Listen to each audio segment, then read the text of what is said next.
Morning student. ધોરણ 9 વિષય સામાજિક વિજ્ઞાન ચેપ્ટર 8 ભારતના રાજ્ય બંધારણનું ઘડતર અને તેના લક્ષણો. વિદ્યાર્થી મિત્રો, અગાઉના 3 પાર્ટ્સની અંદર આપણે આમુખ વિશે ચર્ચા કરી અને બંધારણના લક્ષણોની પણ વાત કરી. બંધારણના મુખ્યત્વે 4 લક્ષણોની આપણે વાત કરી, જેમાં લેખિત દસ્તાવેજ, બંધારણનું કદ, એક જ નાગરિકત્વ, મજબૂત કેન્દ્રવાળું સંભાય તંત્ર, જેની અંદર આપણે કેન્દ્ર સરકારને જે સોંપવામાં આવેલી કાર્યો છે, આ ઉપરાંત રાજ્ય સરકારને જે કાર્યોની સોંપણી કરવામાં આવી છે અને બંનેની સંયુક્ત જે કાર્યોની યાદી છે એના વિશે આપણે વાત કરી. અને આ ઉપરાંત શેષ રહેલી સત્તાઓ એની પણ વાત કરી કે જે બાકીની સત્તાઓ રહે છે એ સત્તાનું કાર્ય કોણ સંભાળે છે. બરાબર. તો આજે આપણે આગળના લક્ષણો જોઈશું બંધારણના, જેમાં પ્રથમ જોઈએ કટોકટી વેળા એકતંત્રી વ્યવસ્થા. કટોકટી વેળા એકતંત્રી વ્યવસ્થા. તો પહેલા તો સૌપ્રથમ આપણે એ સમજીશું કે કટોકટી એટલે શું. તો જ્યારે રાજ્યની અંદર કોઈ બાહ્ય આક્રમણ થાય, બહારના કોઈ દેશનું આક્રમણ થાય કે રાજ્યની અંદર સશસ્ત્ર બળવો થાય કે કોઈ યુદ્ધ થાય, તો આવા સમયે રાજ્યની અંદર કટોકટી જાહેર કરવામાં આવે છે. એટલે કે રાજ્યના જે બધો જ કારભાર છે કાર્યનો, એ બધો કેન્દ્ર સંભાળે છે. એને આપણે એક સાદી સીધી ભાષામાં કટોકટી કહી શકીએ. હવે જ્યારે કોઈ પણ રાજ્યની અંદર કટોકટી એ 3 એવા કારણો એના માટે કારણભૂત હોય છે કે જ્યારે કટોકટી જાહેર કરી શકાય. તો સૌપ્રથમ આપણે પહેલા જોયું એ છે કે યુદ્ધ, બાહ્ય આક્રમણ અને રાજ્યની અંદર સશસ્ત્ર બળવો, કોઈ કાસ્ટ દ્વારા કે કોઈ પર્ટિક્યુલર જૂથ દ્વારા એ બળવો કરવામાં આવે છે. તો આવા સમયે કટોકટી જાહેર કરી શકાય. બીજું કારણ જોઈએ કે રાજ્યમાં કાયદો અને વ્યવસ્થા પડી ભાંગવા. એટલે કે ધારો કે કોઈ પણ આપણે એક એક્ઝામ્પલ લઈએ કે ગુજરાતની અંદર કોઈ પક્ષ અત્યારે સત્તા પર છે, પરંતુ એ જે પક્ષ છે એ વ્યવસ્થિત એક વહીવટ કરી શકતો નથી અથવા એના માટે કેપેબલ નથી. તો જ્યારે કેન્દ્રને આવું લાગે કે કોઈ પણ રાજ્યની અંદર યોગ્ય રીતે વહીવટ થતો નથી કે કુશળતાપૂર્વક એ રાજ્યનું જે પણ વ્યવસ્થા છે એ ચાલી રહી નથી, તો આવા સમયે પણ જે તે રાજ્યની અંદર એ જે પક્ષ છે એને હટાવીને કેન્દ્ર પોતે એ આખા રાજ્યનો કારભાર પોતાના હસ્તક લે છે. તો એને પણ આપણે કટોકટી કહી શકાય કે જેની અંદર કટોકટી એટલે એકતંત્રી વ્યવસ્થા, એટલે કે આખા જ રાજ્યની અંદર કેન્દ્રનું સંચાલન આવી જશે. અને આ ઉપરાંત ત્રીજું આપણે જોઈએ કે ભાવ વધારાના કારણે નાણાંનું ધોવાણ થાય. ભાવ વધારાના કારણે એટલે ઘણી વખત એવું બને છે કે રાષ્ટ્રની અંદર સતત ભાવ વધારો થતો રહે અને આના કારણે જ્યારે વસ્તુની ઉત્પાદન ઓછું હોય અને વસ્તુની માંગ વધારે હોય, આપણે ઇકોનોમિક્સમાં ભણીએ છીએ આ વસ્તુ કે જ્યારે વસ્તુનું ઉત્પાદન ઓછું હોય અને એની માંગ વધારે હોય ત્યારે એ વસ્તુનો જે ભાવ છે એ વધી જાય છે.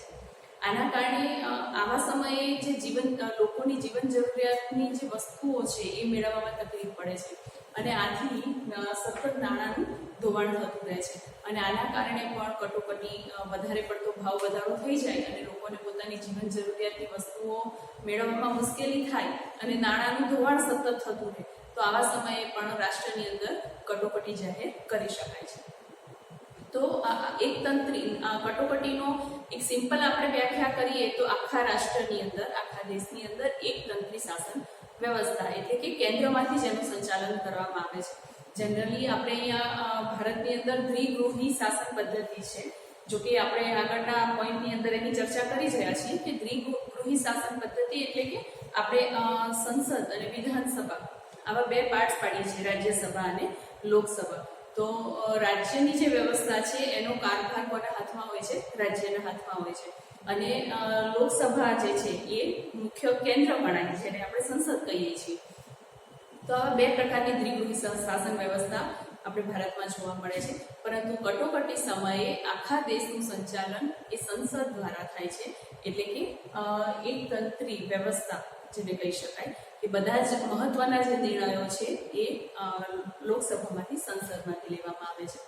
તો હવે આપણે આગળ દ્વિગૃહી પ્રથાની વાત કરીએ. આ જ વાતમાં આગળ વધીએ આ ટોપિકમાં કે દ્વિગૃહી પ્રથા એટલે આપણા જે ચૂંટાયેલા સભ્યો છે એ ચૂંટાયેલા સભ્યોની લોકસભા બને છે અને લોકશાહીમાં લોકસભા એ સાચી સત્તા છે, અથવા એવું કહી શકાય કે આપણા ચૂંટાયેલા સભ્યો દ્વારા જે દેશનું સંચાલન થાય છે, બરાબર. તો એ એક સાચી સત્તા કહી શકાય. આપણી દ્વિગૃહી પ્રથા એટલે કે લોકસભા અને રાજ્યસભા આવા બે આપણા ભાગ પાડવામાં આવ્યા છે સત્તાની અંદર. તો રાજ્યસભા છે એ ઉપલું ગૃહ તરીકે ઓળખાય છે, આપણે અગાઉના ધોરણોમાં પણ શીખી ગયા છીએ. અને રાજ્યસભા છે એ નીચલું ગૃહ ગણાય છે. રાજ્યસભા છે એ ઉપલું ગૃહ ગણાય છે અને લોકસભા છે એ નીચલું ગૃહ ગણાય છે. આવા બે, પરંતુ જે લોકસભા છે એની સત્તા સર્વોપરી હોય છે. લોકસભા એટલે સંસદ, એની સત્તા છે એ સર્વોપરી હોય છે. અને સંસદ એટલે કે લોકસભાના જે પણ સભ્યો હોય છે એ બધા વડાપ્રધાન એટલે કે જે આપણે ચૂંટેલા પ્રધાનો છે એના સૌથી મોટા વડાપ્રધાનને ફોલો કરતા હોય છે, એવું કહી શકાય કે એમના નિર્ણયોને અનુસરતા હોય છે, બરાબર. અને જ્યારે રાજ્યસભાની અંદર રાજ્યપાલ મુખ્ય ગણાય છે, બરાબર. આમ તો આપણે જોઈએ કે રાષ્ટ્રપતિ એ આપણા દેશનો પ્રથમ નાગરિક ગણાય, બરાબર. તો રાષ્ટ્રપતિ એ મેઇન વ્યક્તિ ગણાય, પરંતુ એમની સત્તાઓ જે છે એ આપણે શોર્ટમાં કહીએ તો ઓન પેપર છે, એવું કહી શકાય. પરંતુ મુખ્યત્વે કોઈ પણ નિર્ણયો લેવા કે કોઈ પણ સમસ્યાનું હલ એ વડાપ્રધાન દ્વારા કરાતું હોય છે, બરાબર. તો એવી જ રીતે રાજ્યની અંદર મુખ્ય જે વ્યક્તિ છે એ રાજ્યપાલ ગણાય, પરંતુ બધી જે સત્તા નિર્ણયો લેવા કે કોઈ નિર્ણયોને રદ કરવા, આકસ્મિક જે કંઈ પણ સંજોગો ઊભા થાય છે એમાં કઈ રીતે એ સિચ્યુએશનને હેન્ડલ કરવી, તો આ બધું છે એ આપણા મુખ્યમંત્રી દ્વારા થતું હોય છે. આવી રીતના ભારતની અંદર દ્વિગૃહી શાસન પદ્ધતિ આપણે જોઈ શકીએ છીએ. અને જે રાજ્યસભા છે એ કાયમી ગૃહ કહેવાય છે, બરાબર. રાજ્યસભાની અંદર કાયમી ગૃહ છે અને વિધાનસભામાંથી ચૂંટાઈને આવેલા ધારાસભ્યો ચૂંટે છે અને જે તે રાજ્યનું પ્રતિનિધિત્વ કરે છે. રાજ્યસભાની અંદર વિવિધ ક્ષેત્રના નિષ્ણાંતો, અનુભવી એવી 12 વ્યક્તિઓની ચૂંટણી એ રાષ્ટ્રપતિ કરે છે. એમને ચૂંટે છે રાષ્ટ્રપતિ. એવી 12 વ્યક્તિઓ હોય છે કે જેને રાષ્ટ્રપતિ ચૂંટે છે. અને રાજ્યસભા એ કાયમી ગૃહ છે. એના 1/3 સભ્ય છે એ દર 2 વર્ષે નિવૃત્ત થાય છે. રાજ્યસભાના જે સભ્યો છે એમાંથી દરેક 5 વર્ષે એમની ચૂંટણી નથી થતી, બરાબર. દર 2 વર્ષે 1/3 સભ્યોની એમાંથી નિવૃત્તિ થાય છે અને બીજા સભ્યો એની અંદર ઉમેરવામાં આવે છે. આમ ટોટલ આપણે રાજ્યસભાના જે સભ્યો છે એનું કાર્ય કરવા માટેનો જે સમય છે એની મુદત જોઈએ તો ટોટલ 6 વર્ષની થાય. એટલે કે 6 વર્ષે આખી જ રાજ્યસભા ઓલ ઓવર 1/3 સભ્યો નિવૃત્ત થતા જાય, બીજા અંદર એન્ટર થતા જાય. આ રીતની એક આખી વ્યવસ્થા આપણે જોઈ શકીએ છીએ. રાજ્યસભા નું સંપૂર્ણપણે ક્યારે વિસર્જન થતું નથી. 1/3 સભ્યો છે નિવૃત્ત થતા જાય છે અને બીજા અંદર આવતા જાય છે. એટલે ક્યારેય સંપૂર્ણપણે એનું વિસર્જન રાજ્યસભાનું થતું નથી. જ્યારે લોકસભાની અંદર દર 5 વર્ષે ચૂંટણી થાય છે અને ત્યારે બધા જ સભ્યો ફરીથી નવા એન્ટર થાય છે, એવું કહી શકાય. અને જે જૂના સભ્યો હોય છે નિવૃત્ત થાય છે. બની શકે કે એકને એક સભ્ય ફરીવાર ચૂંટાઈને આવી શકે જો એની કામગીરી સારી હોય તો. અને લોકસભાની સત્તાઓ, જોકે લોકસભાની સત્તાઓ છે રાજ્યસભાની સત્તાઓ કરતાં વધારે ચડિયાતી હોય છે. નિર્ણય લેવાની બાબત હોય કે કોઈ પણ નિર્ણય, કોઈ પણ કાયદો ઘડવાનો હોય તો લોકસભાની જે સત્તા છે એ વધારે ચડિયાતી છે રાજ્યસભા કરતાં, બરાબર. રાજ્યસભાની આપણે જે વાત કરી કે એનું સંપૂર્ણ વિસર્જન થતું નથી. હવે આપણે આગળ વાત કરીએ સ્વતંત્ર, નિષ્પક્ષ અને એકીકૃત ન્યાયતંત્ર. એટલે સ્વતંત્ર, નિષ્પક્ષ, એકીકૃત ન્યાયતંત્રની આપણે વાત કરીએ તો ન્યાયતંત્ર કારોબારી સ્વતંત્ર છે. ન્યાયતંત્રની કારોબારી સ્વતંત્ર છે એ મતલબ આપણે એમ સમજી શકીએ કે બંધારણીય જોગવાઈ અનુસાર ભારતમાં સળંગ, સ્વતંત્ર, નિષ્પક્ષ, એકસૂત્રી ન્યાયતંત્રની સ્થાપના કરવામાં આવી છે. જેની એટલે કે આપણે જોઈએ છીએ કે સૌથી ટોચે સર્વોચ્ચ અદાલત હોય છે, પછી એનાથી નીચેના લેવલમાં હાઈકોર્ટ જેને ગણીએ છીએ, અને એનેથી નીચે જિલ્લા અદાલતો અને તાલુકા અદાલતો જે હોય છે એની નિમણૂક કરવામાં આવી છે. તો સર્વોચ્ચ અદાલત છે એની જે સત્તા છે સર્વોપરી ગણાય છે, એનો નિર્ણય છે એ આખરી ગણાય છે.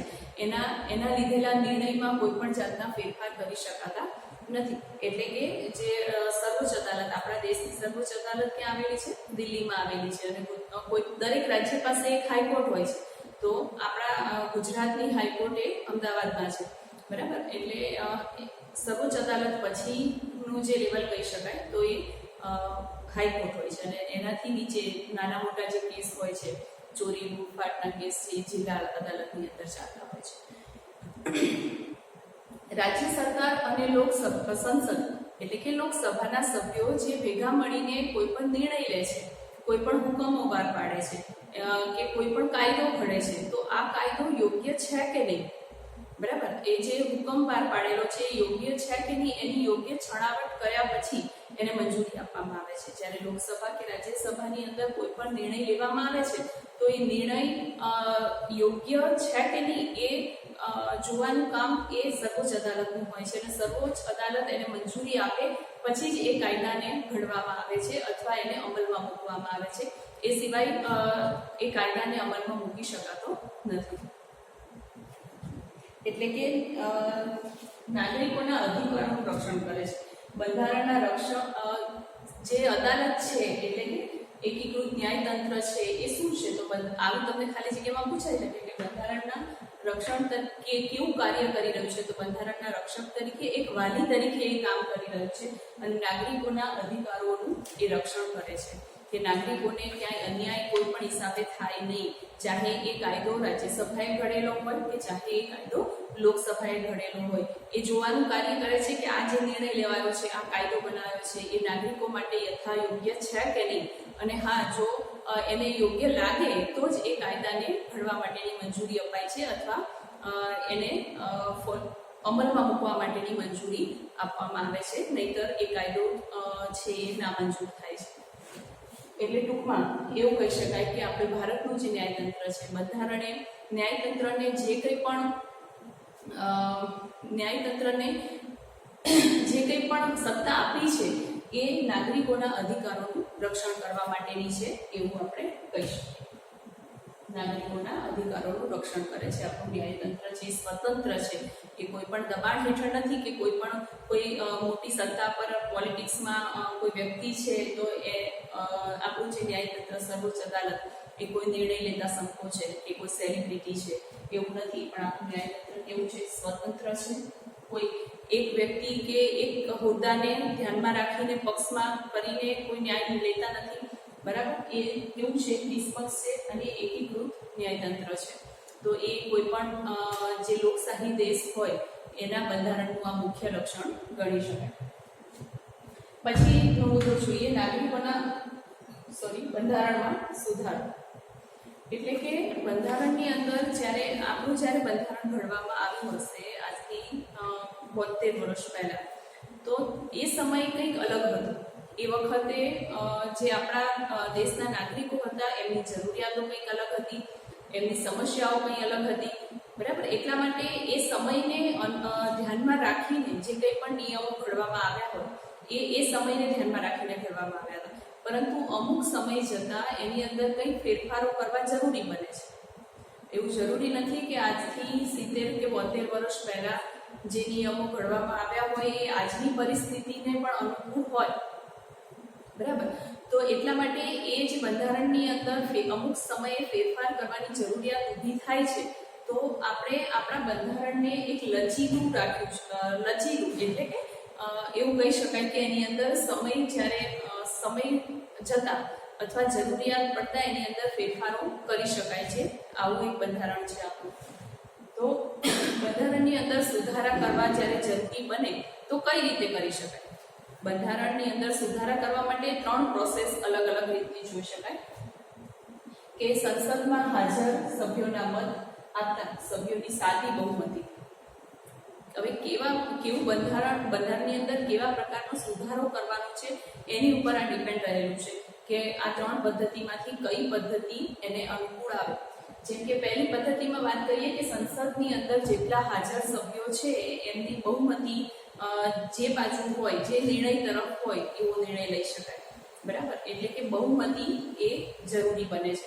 જ્યારે આપણે અહીંયા જોઈએ કે બીજી પ્રોસેસ જે છે તો બંને ગૃહોની હાજર સભ્યોની બહુમતી 2/3 બહુમતી હોવી જરૂરી છે. બંને ગૃહ એટલે રાજ્યસભા અને લોકસભા, આ બંને ગૃહોની હાજર જેટલી સંખ્યા હોય એની 2/3 બહુમતીની જરૂર પડે છે કોઈ પણ નિર્ણય લેવા માટે અથવા કોઈ પણ સુધારો કરવા માટે. ત્રીજી જે પ્રોસેસ છે કે બંને ગૃહોની કુલ સભ્યોની સંખ્યા. આ વસ્તુનો ડિફરન્સ આપણે ધ્યાનમાં રાખીશું કે બીજી જે પદ્ધતિ છે એની અંદર કુલ હાજર સભ્યોની સંખ્યાની 2/3 બહુમતીની વાત થાય છે.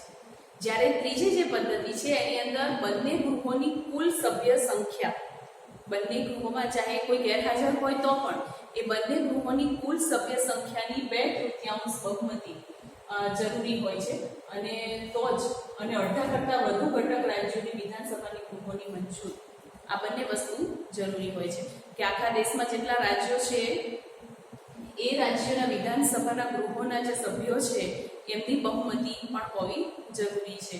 ત્યારે જ કોઈ બંધારણની અંદર સુધારા વધારા આપણે કરી શકીએ છીએ, નહીંતર થઈ શકાતું નથી. અને રાષ્ટ્રની અંદર જેટલા પણ રાજ્યો છે એના અડધા કરતાં વધારે રાજ્યો એની સંમતિ આપે, બરાબર, તો જ એની અંદર સુધારા વધારા કરી શકાય, નહીંતર આપણા બંધારણની અંદર સુધારા વધારા કરી શકાતા નથી. અને આપણું જે બંધારણ છે એ સુપરિવર્તનશીલ છે અને લચીલું છે. કેમ આવું તમને કારણ એકાદ વાક્યની અંદર પૂછી શકાય કે આપણું બંધારણ છે એ સુપરિવર્તનશીલ અને લચીલું કેમ છે? તો એની અંદર આપણે યોગ્ય સમયે અને જરૂરિયાત પ્રમાણે આપણે એની અંદર ફેરફાર કરી શકીએ છીએ. માટે આપણે અગાઉ પણ શીખી ગયા આગળના લેસનમાં કે 73માં સુધારાની અંદર સમાજવાદીને આ જ પાઠની અંદર આપણે શીખી ગયા ને કે અમુકની અંદર એવા શબ્દો ઉમેરવામાં આવ્યા છે, સમાજવાદી, ધર્મનિરપેક્ષતા, બરાબર, આવા શબ્દોની અંદર ઉમેરો કરવામાં આવ્યો છે. તો સમયે આ વસ્તુ કહેવાય કે બંધારણની અંદર સમયે અમુક સુધારા વધારા કરવામાં આવે છે. આમ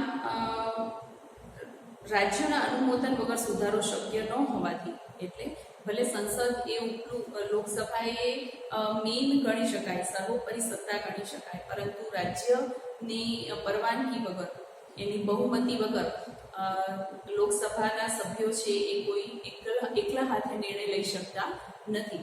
એટલા માટે આપણું જે રાજ્ય છે એ મિશ્રણ ભારતીય બંધારણ કહી શકાય, બરાબર, કે દરેક સભ્યની ઈચ્છા અનુસાર જ એની અંદર અમુક સુધારા વધારા કરી શકાય છે. આગળની વાત કરીએ કે આગળનો આપણો જે લક્ષણ છે સાર્વત્રિક પુખ્ત મતાધિકાર. સાર્વત્રિક પુખ્ત મતાધિકારનો મતલબ થાય કે આપણા દેશની અંદર 18 વર્ષે વ્યક્તિને પુખ્ત ગણી શકાય. એક માનસિક લેવલે વ્યક્તિ 18 વર્ષે પુખ્ત વયનો થઈ જાય છે એવું માનવામાં આવે છે. અને 18 વર્ષે એ જે પણ વ્યક્તિને ચૂંટી શકે એટલો એબલ હોઈ શકે એવું માનીને 18 વર્ષે એને પુખ્ત મતાધિકાર આપવાનો, સાર્વત્રિક પુખ્ત મતાધિકાર આપવાનો અધિકાર આપવામાં આવે છે. એટલે કે 18 વર્ષે એને ચૂંટણીની અંદર પોતાનું યોગદાન આપવાનો જે અધિકાર આપી શકાય છે. પછીની વાત કરીએ ધર્મનિરપેક્ષતા. ધર્મનિરપેક્ષતા એટલે કે આપણા દેશે બંધારણની અંદર કોઈ પણ એક ધર્મને મહત્વ આપી અને એ ધર્મને રાષ્ટ્રના ધર્મ તરીકે સ્વીકારેલો નથી.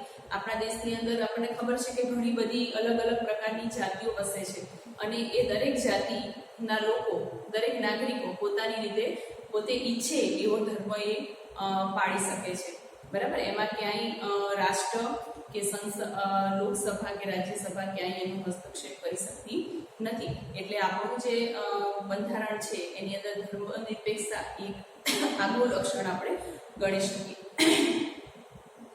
એટલે કે એને બિન સાંપ્રદાયિકતા પણ કહેવાય. બિન સાંપ્રદાયિકનો મતલબ કે રાષ્ટ્રએ કોઈ પણ એક ધર્મને પોતાના સંપ્રદાય તરીકે સ્વીકારેલો નથી. હવે આગળ વાત કરીએ અદાલતની સમીક્ષા. અદાલતની સમીક્ષા એ ભારતના બંધારણનું એક વિશિષ્ટ લક્ષણ ગણવામાં આવે છે કે પોતે પોતાના કાર્યક્ષમતામાં રહીને એક વહીવટ કરે છે. ચાહે આપણે જેમ અગાઉ પણ વાત કરી કે રાજ્યસભા અને લોકસભા આ બંનેને અલગ અલગ સત્તાઓ આપવામાં આવી છે, કાયદો ઘડવાની કે વહીવટ કરવાની કે હુકમ બહાર પાડવાની, બરાબર. તો પરંતુ રાજ્ય સરકાર અને લોકસભાની ઉપર પણ અદાલતને એની સમીક્ષા કરવાનો એક હક આપવામાં આવેલો છે. ચાહે લોકસભામાંથી કોઈ કાયદો ઘડવામાં આવ્યો, પસાર થયો, બરાબર, પરંતુ અદાલત છે એની સમીક્ષા કરશે કે આ કાયદો જે બનાવવામાં આવ્યો છે એ યોગ્ય છે કે નહીં, કે એ પ્રજાના હિત માટે છે કે નહીં, કે પ્રજાને એનાથી કોઈ નુકસાન તો નથી ને, બરાબર. કે આ બધી સમીક્ષા કર્યા પછી જ એ જે હુકમ બહાર પાડવામાં આવ્યો હોય એને મંજૂરી આપવામાં આવે છે. અને જો અદાલતને યોગ્ય ન લાગે તો એ જે હુકમ હોય એને રદબાતલ કરવામાં આવે છે. એટલે ટૂંકમાં આપણે એવું કહી શકાય કે લોકસભા એટલે કે સંસદ અને રાજ્યસભાની ઉપર પણ જે સુપ્રીમ કોર્ટ છે એ સૌથી ઉપરી ગણી શકાય, કારણ કે એ નિષ્પક્ષ રીતે એ જે કંઈ પણ વહીવટ થતો હોય કે જે પણ હુકમ બહાર પાડવામાં આવ્યો હોય એને યોગ્ય રીતે લોકોના રક્ષણ, સલામતી અને એના કલ્યાણ માટે છે કે નહીં એ જોઈને પછી જ એને મંજૂરી આપે છે, નહીતર એ ઘડવાની મંજૂરી આપતા નથી. મૂળભૂત હકો અને ફરજોની વાત કરીએ તો દેશની અંદર વ્યક્તિનો યોગ્ય વિકાસ થાય, દેશના નાગરિકનો યોગ્ય વિકાસ થાય અને તે ગૌરવપૂર્ણ રીતે પોતાનું જીવન વિતાવી શકે એ માટે થઈને આપણા બંધારણની અંદર નાગરિકોને અમુક મૂળભૂત હકો આપવામાં આવ્યા છે. એ મૂળભૂત હકોની વાત આપણે આગળના ચેપ્ટરમાં કરીશું. 9મું જે ચેપ્ટર છે કે નાગરિકોના જે મૂળભૂત હકો, ફરજો, આ બધાની વાત આપણે આગળના ચેપ્ટરમાં ડિટેલમાં કરીશું. પરંતુ આ હકો અને ફરજો એ નાગરિકના સર્વાંગી વિકાસ માટે અને એક ભારતનો નાગરિક તરીકે એ ગૌરવપૂર્ણ રીતે જીવી શકે આ માટે આ હકો અને ફરજો આપવામાં આવ્યા છે. અને બંધારણીય ઇલાજનો હક પણ ઉમેરો કરવામાં આવ્યો છે. પ્લસ 6 થી 14 વર્ષના જે બાળકો છે એને મફત શિક્ષણ ફરજિયાતપણે આપવું આ પણ એની અંદર ઉમેરો કરવામાં આવ્યો છે. શરૂઆતમાં આ બંને હકો એની અંદર નહોતા, પરંતુ જે સુધારા વધારા થયા એની અંદર આ 6 થી 14 વર્ષનું પ્રાથમિક શિક્ષણનો જે હક છે એ બાળકોને આપવો એ વસ્તુ અંદર સુધારા કરવામાં આવી છે. અને બંધારણીય ઇલાજનો હક એટલે કે પહેલા હકની અંદર રોટી, કપડા ઓર મકાન એ 3નો સમાવેશ થતો, પરંતુ હવે રોટી, કપડા, મકાન, સ્વાસ્થ્ય અને ઉપરાંત શિક્ષણ આ 5 વસ્તુ એમ કે કોઈ પણ માનવની જીવન જરૂરિયાતો છે અને એનો હક છે એવું ગણી શકાય. એટલે આ સુધારાની અંદર કરવામાં આવ્યા છે. હવે 13મું લક્ષણ આપણે જોઈએ, રાજનીતિના માર્ગદર્શક સિદ્ધાંતો. તો રાજનીતિના માર્ગદર્શન સિદ્ધાંતો એટલે કે લોકોના રક્ષણ, સલામતી ની સાથે કલ્યાણ સાધવાનો પ્રયાસ. જે રાજ્યને નીતિ ઘડવામાં એટલે કે આખું બંધારણ એ રીતે બનાવવામાં આવ્યું છે કે ધારો કે અત્યારે પણ રાજ્ય સરકારે અથવા કેન્દ્ર સરકારે કોઈ નીતિ ઘડવી છે, કોઈ નીતિ નિયમો ઘડવા છે પ્રજા માટે, તો એનું માર્ગદર્શન છે આપણા બંધારણમાંથી મળી રહે એવા નિયમોને એની અંદર સુસંગત કરવામાં આવ્યા છે. આથી જે આને માર્ગદર્શન સિદ્ધાંતો પણ કહેવામાં આવે છે.